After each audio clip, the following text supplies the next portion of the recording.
नमस्कार दोस्तों, हमारी आज की कहानी है करवा चौथ। कहानी पसंद आए तो हमारे चैनल को सब्सक्राइब जरूर करना। अपने पति सुमित को टिफ़िन देते हुए संजना बोली, सुमित आज जल्दी ऑफिस से आ जाना, मुझे मार्केट जाना है। क्यों? सुमित ने जल्दबाजी में तैयार होते हुए संजना से पूछा। तुम्हें तो कुछ याद ही नहीं रहता, कल करवा चौथ है, तुम्हें नहीं पता? परसों ही याद दिलाया था ना। हाँ हाँ याद है मुझे, सुमित ने कहा। ठीक है यार, आ जाऊंगा। उसके जाने के बाद संजना ने राधा को बुलाया और सारे काम समझा दिए और संजना खुद भी कल की तैयारियों में जुट गई। सुबह से शाम हो गई पर सुमित का कोई पता नहीं। उसे अपने जॉब के अलावा किसी से कोई मतलब नहीं। शाम का काम खत्म करके राधा बोली, दीदी कल नहीं आऊँगी, आपको कोई दिक्कत तो नहीं? क्यों नहीं आएगी? संजना ने पूछा। वो कल करवा चौथ है ना, तो मेरे पति ने कहा है कि छुट्टी ले लो। अरे वाह, तुम्हारा पति तो तुम्हारा बहुत ख्याल रखता है। जी दीदी, राधा ने शर्माते हुए कहा। मेरी तबीयत भी ठीक नहीं रहती इसलिए, और वो तो काम करने से भी मना करता है। ये तो मैं अपने मन से करती हूँ ताकि दोनों बच्चों को अच्छे से पढ़ा सकूँ। ठीक है, कल नहीं आना, मैं मैनेज कर लूँगी। संजना और सब काम निपटा कर सुमित का इंतज़ार करने लगी। सोफे पे बैठे बैठे ही उसे नींद आ गई। तभी मोबाइल की रिंगटोन की आवाज़ से संजना की नींद खुली। संजना, तुम खाना खा के सो जाओ, मुझे आने में देर होगी। संजना कुछ कहती इससे पहले ही फ़ोन कट चुका था। संजना को तो इन सब की आदत पड़ी हुई थी। चुपचाप बिना खाए ही जाके सो गई। सुबह उसकी नींद देर से खुली, ना तो सर्गी खाई ना ही पानी पिया। फिर भी वो सुमित को देखकर खुश थी। संजना, मेरा टिफ़िन पैक कर दो प्लीज़, ऑफिस जाना है।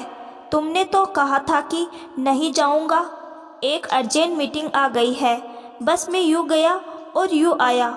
और तुम्हारे लिए तोहफा भी तो लाना है, उधर से ही ले आऊँगा। ठीक है, लेकिन जल्दी आना, आज देर मत करना। आज राधा भी नहीं आई थी तो संजना ने सब काम फटाफट किए और फिर पूजा की तैयारी करने लगी। शाम को उसने सुमित की पसंद की पीले रंग की साड़ी पहनी, सभी गहने पहने, खूब सज धज कर तैयार हुई। सोच रही थी आज तो सुमित उसे देखते ही रह जाएगा। तभी डोरबेल बजी। संजना दौड़कर गई। अरे ये कौन है? कुरियर वाला?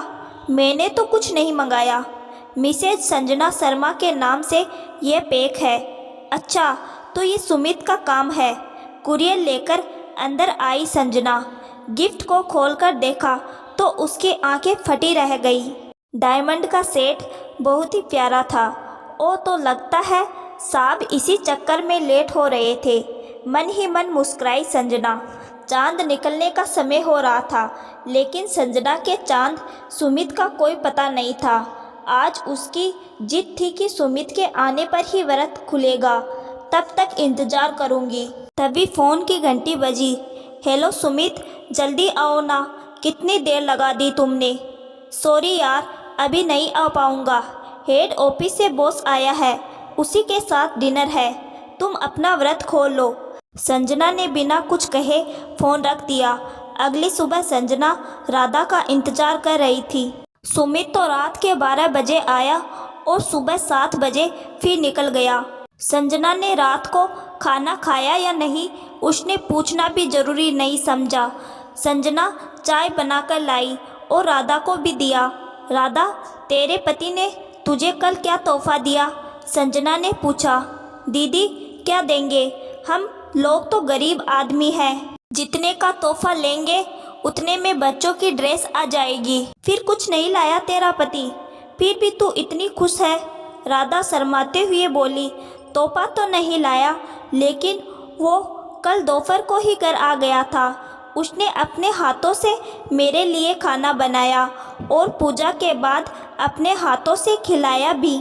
और तोहफे में वो एक गुलाब का फूल लाया था, वो भी किसी के बगीचे से चुरा कर, कहते हुए कितनी ज़ोर से खिलखिलाई थी राधा।